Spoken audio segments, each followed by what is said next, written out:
Welcome to Why Walking Matters, the Science Explained. This article is from REI.com.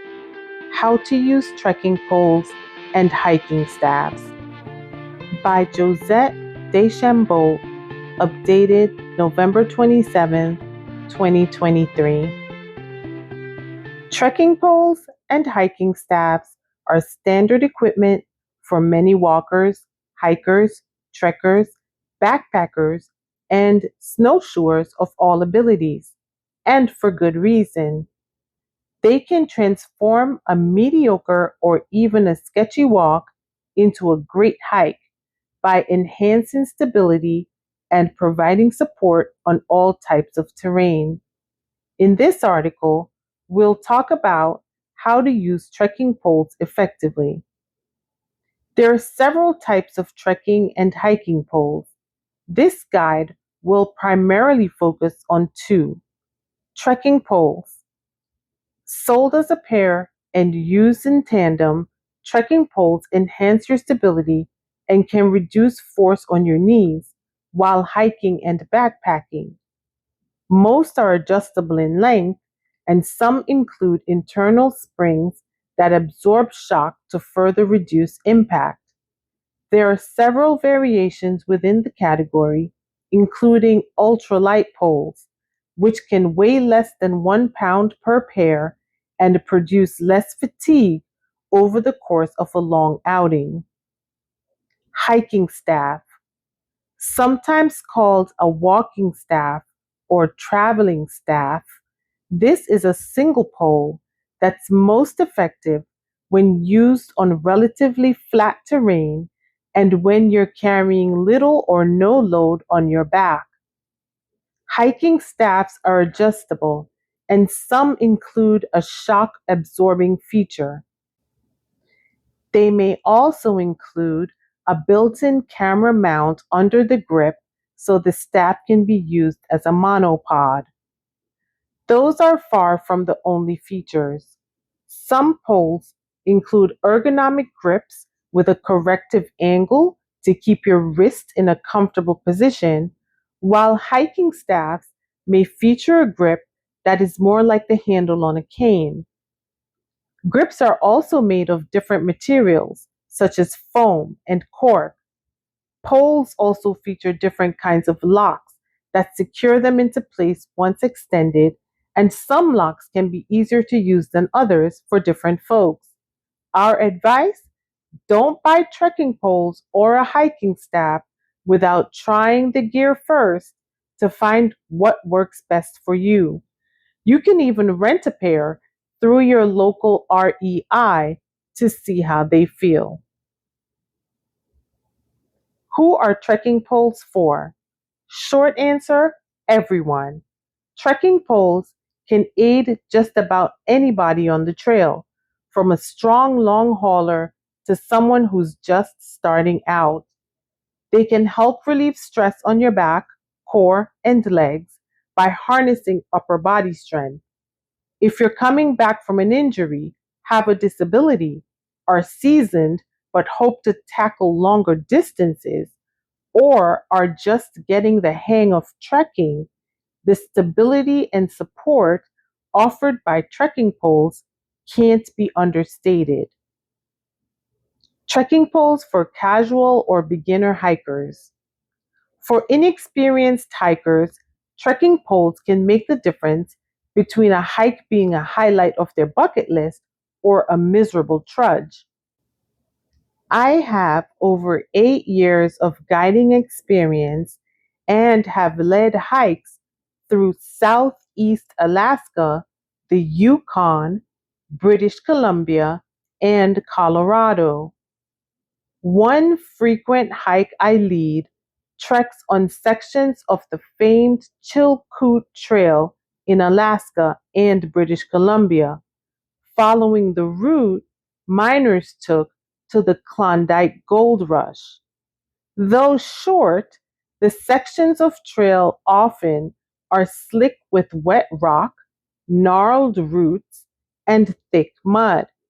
For someone new to hiking, Having an extra hand in the form of two poles in hand provides a boost to ascend and descend steeper steps and scrabble around slippery hazards. At the beginning of the hike, I always give a quick lesson on how to use poles effectively, which makes a huge difference. I find that apprehension about hiking fades after a few dozen steps with the help of trekking poles. They helped everyone from children to older adults hike the trail confidently and fall in love with trails the way I did. Trekking poles for advanced hikers. But trekking poles can also help experienced hikers hike farther, see more, and travel more confidently. The poles help Evermeister, the hike editor for the REI Co-op publications Expert Advice and Uncommon Path, appreciate the scenery more. Because I'm a bit clumsy, when I'm on an unfamiliar technical trail, I tend to keep my eyes glued to the path in front of me so I don't trip or lose my footing, says Meister. Trekking poles help me feel like I can keep my eyes up and trust my feet to stay planted. Trekking poles for injuries. Sometimes trekking poles can be just the gear you need to get back on the trail after an injury. Used correctly, they can help relieve stress on feet, ankles, back, legs, and hips by utilizing upper body strength in conjunction with lower body strength. Poles also can aid upper body injury recovery by adding stability in uneven terrain, saving wrists, arms, and shoulders from sudden impacts such as slips or falls. When choosing trekking poles, be sure that the weight and adjustability of the poles suits your post-injury needs. In an emergency, trekking poles can be incredibly useful. During Rob Deschambault's summit bid on Colorado's Mount Elbert, a lightning storm forced him back down the mountain. As he retreated, Deschambault, a co-op member since the early 1990s and the author's father, slipped on slick talus and landed on his hip. He was able to descend to tree line, but his hip pain grew more intense with every mile.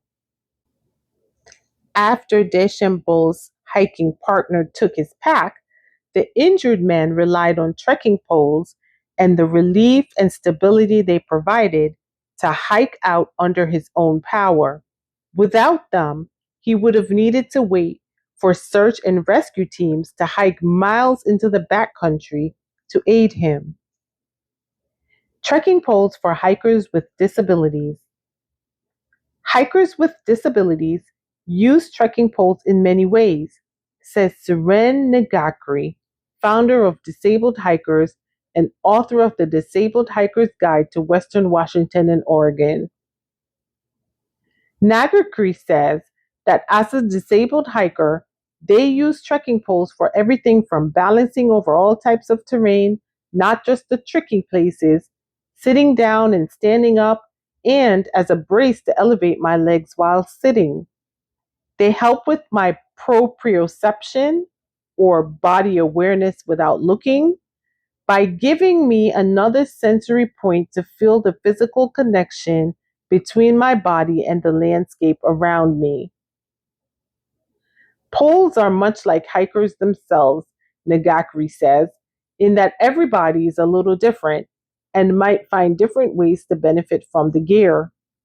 While it is important to practice proper technique with hiking poles, the most important thing is to use them in the way that feels right for your body, which may mean adapting their use, they say.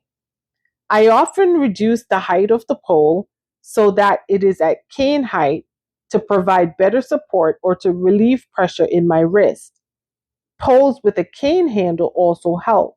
Note, while trekking poles are excellent tools, they aren't mobility aids and aren't designed to support someone's full weight like braces, a walker, or a medical cane would. If you find that trekking poles cause pain even with proper use, Nagakuri adds, then you may be relying on them too heavily for support. In that case, you may want to consider switching to a more supportive tool like outdoor forearm crutches. What's the right trekking pole length for you? Holding your trekking pole at the right height is key. Improperly adjusted trekking poles can cause discomfort and soreness to your shoulders, back, knees, and neck. But how do you know what's the right length? Most of the time, what's right is a right angle. A properly adjusted pole will allow you rest your elbows at a 90-degree angle when you grip the poles and the tip rests on the ground near your feet. Many trekking poles come in adjustable lengths, which makes this easy to achieve. However, some are sold in fixed lengths or in ranges of sizes. Adjusting pole length. For general hiking, adjust the length of the pole as above so that your arm makes that 90-degree bend at the elbow. This is the right length for most of your hiking, including flat and short uphill or downhill stints. Once you start hiking, though, feel free to play around with what height feels the most comfortable for you. If you have poles that assemble from 3 sections, it's helpful to set the top adjustment so it's in the middle of the adjustment range. Then set the bottom adjustment to the length that puts your arm at the correct angle. Then, if you need to make adjustments while hiking, you can use only the top adjustment to fine tune the length rather than reaching down to the bottom sections. For long uphill sections, shorten each pole by about 5 to 10 centimeters or 2 to 4 inches to get more leverage and to plant the pole more securely as you climb. The steeper the slope, the shorter your poles should be. Your trekking poles should assist you in moving uphill without causing strain or fatigue to your shoulders. Your shoulders should never feel as if they are in an unnatural, lifted position, as if you were trying to pull yourself up on a bar, nor feel as if they're being pushed up into your backpack straps. If they do feel that way, you need to shorten your poles even more. For long downhill sections, lengthen each pole by about 5 to 10 centimeters, 2 to 4 inches, from your default setting for general hiking. Raising your hands helps in a few ways. First, it keeps you more upright and improves your balance. Second, it allows you to place some of the initial impact of the downward step on your poles, hands, and upper body, which gives tired knees and legs a little break every time you plant a pole. If you're on a long traversing section, you can shorten the pole on the uphill side and lengthen the pole on the downhill side as needed to improve comfort and stability. This should keep you even on the hillside. Getting the most from straps, baskets, and tips. Using the wrist straps. Wrist straps make a trekking pole work well, yet it's common to see hikers using them wrong or not at all. To use them the right way, put your hand up through the bottom of the strap and then pull down and grab the grip of the pole. This technique supports your wrist and heel of the hand and allows you to keep your hand relaxed on the grip. Adjust the length of the strap so that when you bring your hand down on the strap, it lines up with where you want it to rest on the grip. Proper strap adjustment allows you to let go of the pole to take a picture, grab a snack, or adjust your backpack, and then easily grab the pole again in the right place. This also makes it easier to retain the poles when you're wearing gloves, which can make a tight grip more difficult. Some trekking poles have specific straps for the left and right hands. Some also have straps that are padded to prevent chafing. When your day is done, clean the debris from your pole and let the straps dry before storing them to avoid mold and mildew. Baskets. These small removable pieces attach to the pole's tip end and help prevent your poles from getting stuck or sinking into soft terrain. Baskets are generally round and either solid for mud or snowflake shaped for snow. Baskets help keep your poles from sinking into wet, soggy, muddy, or snowy conditions. They can increase your stability and keep your poles clean. Before you head out, take a quick look and make sure your poles are wearing the right ones for the expected conditions. If needed, swap them out before you hit the trail. Pole tips. Carbide or steel tips are commonly used to provide traction, especially on ice and rough rock.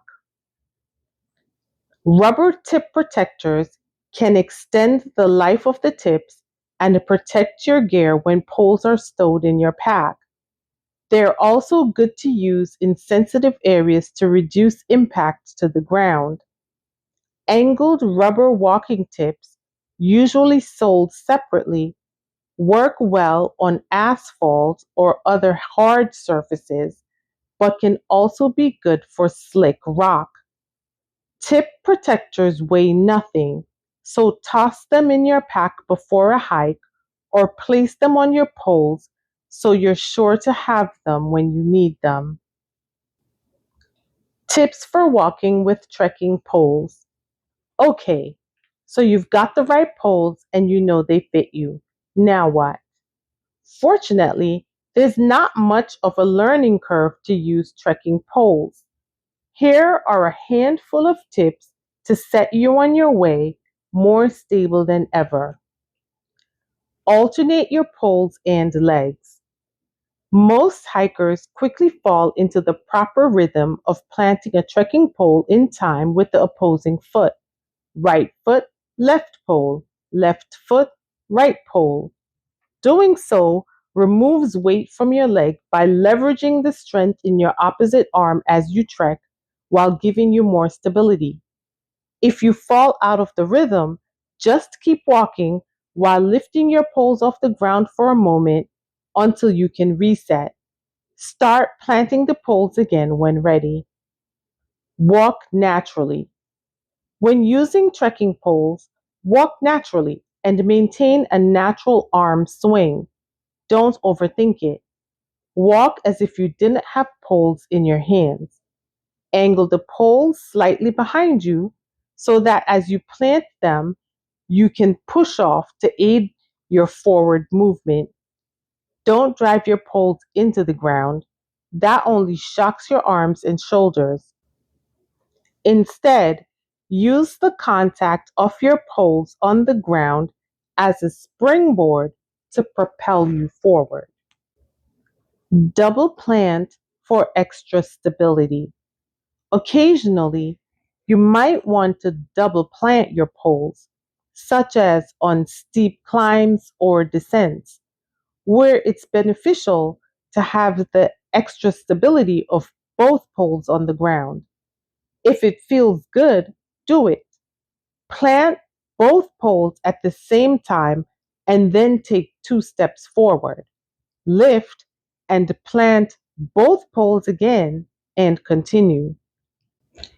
Take care with the height of your poles for double planting, as you don't want to strain your shoulders by pulling yourself up too much on an ascent or pushing your shoulders back from the impact on a steep descent. How to negotiate obstacles. Trekking poles can be very helpful when you encounter obstacles in or around a trail. Stream and river crossings. Trekking poles provide much needed stability when you have to wade through water. Make sure each time you plant your pole, it's securely on the bottom before moving forward. If the water is deep or the bottom is very rocky, lengthen your poles. Puddles. You can maneuver around their edges using your poles for stability, or you can do a pole vault to the other side by planting both poles and hopping over. Large rocks. To surmount large rocks, plant both poles in the ground before and beside the rock, and as you step up on the rock, push down the poles to help vault you onto and then over the rock. Logs.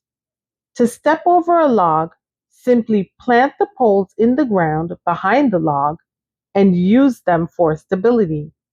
If you're walking on a log to get across water, use the poles to improve your balance by reaching out with them to both sides. Picture a tightrope walker using a large pole for balance. If the log is low enough and the water is shallow enough, you may be able to lengthen your poles to reach down into the water for added stability. Using poles with your tent. Some lightweight tents and tarps require trekking poles for proper pitching. If you own one of these, make certain before you set out that your poles are compatible not only with you, but with your tent or tarp. Often, adjustable poles work best because the height can be varied, making setup easier. You can also use your trekking poles to help secure the guidelines of your tent when trees or rocks aren't readily available. Check out How to Set Up a Tent for more tips on how to make your poles ultra versatile. Authors Josette Deschambault. Josette is a dog mom and self-proclaimed water woman who contributes the expert advice and Uncommon Path REI member since 2019. Contributing experts Erin Halpin. Erin Halpin is an assistant category merchant for backpacks and trekking poles at REI Co-op headquarters in Kent, Washington. Megan Green. Megan Green is an outdoor school instructor in Northern California. Siren Negakri. Siren Negakri is the founder and director of Disabled Hikers and the author of The Disabled Hiker's Guide to Western Washington and Oregon. Thanks again for listening to Why Walking Matters, the Science Explained.